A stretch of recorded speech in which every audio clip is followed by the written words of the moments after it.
해외 자원개발 진상규명을 위한 국정조사특별위원회 청문회 한 번도 못 열고 끝나게 됐습니다. 이른바 MB 자원외교 비리와 관련해서는 연일 새로운 의혹들이 제기되고 있는데요.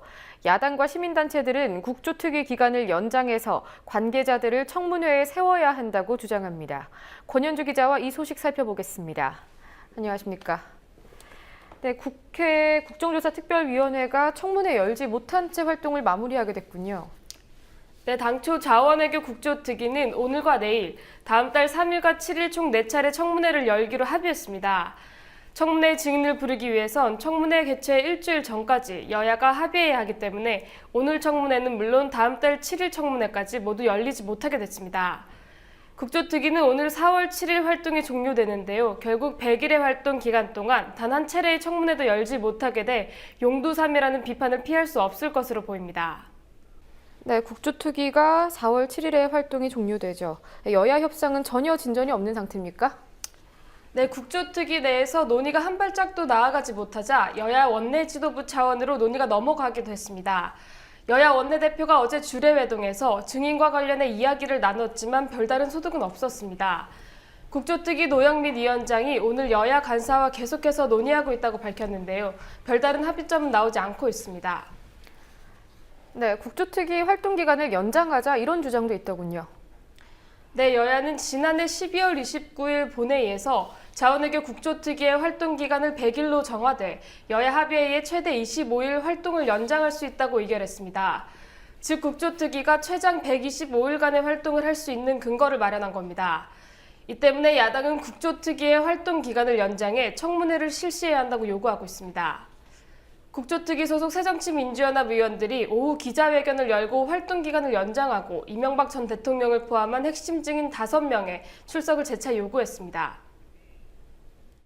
새누리당은 즉시 국정조사 기간 연장과 핵심 증인 5인방에 대한 증인 채택에 응하십시오.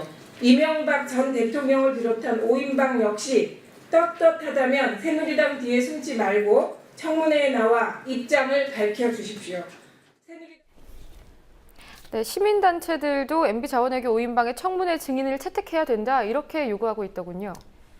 네, 오늘 오전 참여연대, 민변, 전국공무원노조, MB 자원외교 진상규명 국민모임 등 8개의 시민단체가 새누리당 당사 앞에서 청문회 증인 채택을 촉구하는 기자회견을 열었습니다. 이들은 새누리당이 고의적으로 국정조사를 방해하고 청문회를 무산시켰다고 비판했습니다. 또 이명박 전 대통령과 이상등 전 의원 등 MB 자원외교 관계자들의 청문회 출석을 재차 요구했습니다. 시민사회단체들은 이번 국정조사특위 활동 시한이 연장되어야 함을 강조하며 새누리당이 이에 적극 협조할 것을 강력하게 촉구합니다. 네, 자원외교 의혹과 관련해서는 오늘도 또 새로운 의혹이 드러났더군요. 어떤 겁니까? 네, 김재남 정의당 의원이 어제 에너지 공기업들이 이명박 정부의 해외 자원개발 사업 손실을 국민연금을 동원해 메우려고 했다고 밝혔습니다. 김 의원이 입수한 한국석유공사의 하베스트 유동성 위기 대응 방안 보고 문건을 보면 석유공사가 캐나다 하베스트를 인수할 때 따른 유동성 위기에 대응하고자 국민연금 1억 3천만 달러를 동원하려고 한 사실이 드러났습니다. 석유공사는 하베스트사의 자회사인 날의 매각 과정에서 1조가 넘는 손실을 입었는데요. 이명박 정부 자원외교의 대표적인 실패 사례로 꼽히는 사업입니다. 가스공사 역시 작년 2월 주바이르 사업의 국민연금을 주요 투자자로 해서 3억 4,800만 달러를 동원할 계획을 검토했습니다. 두 사례 모두 검토 중인 사안이긴 하지만 실제 거래가 이뤄지진 않았는데요.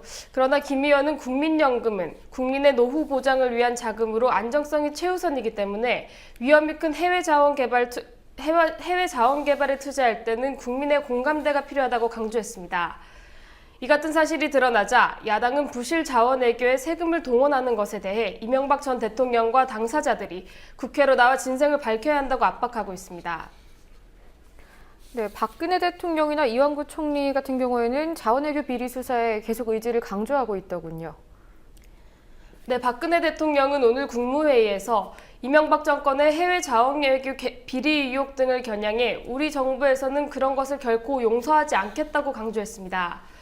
이완구 총리도 어제 지난 27일 자신의 측근과의 회동에서 수십조 원의 국가 예산이 들어간 만큼 당연히 시시비비나 내용을 살펴봐야 한다고 자원외교 비리 수사의 당위성을 설명한 것으로 알려졌습니다.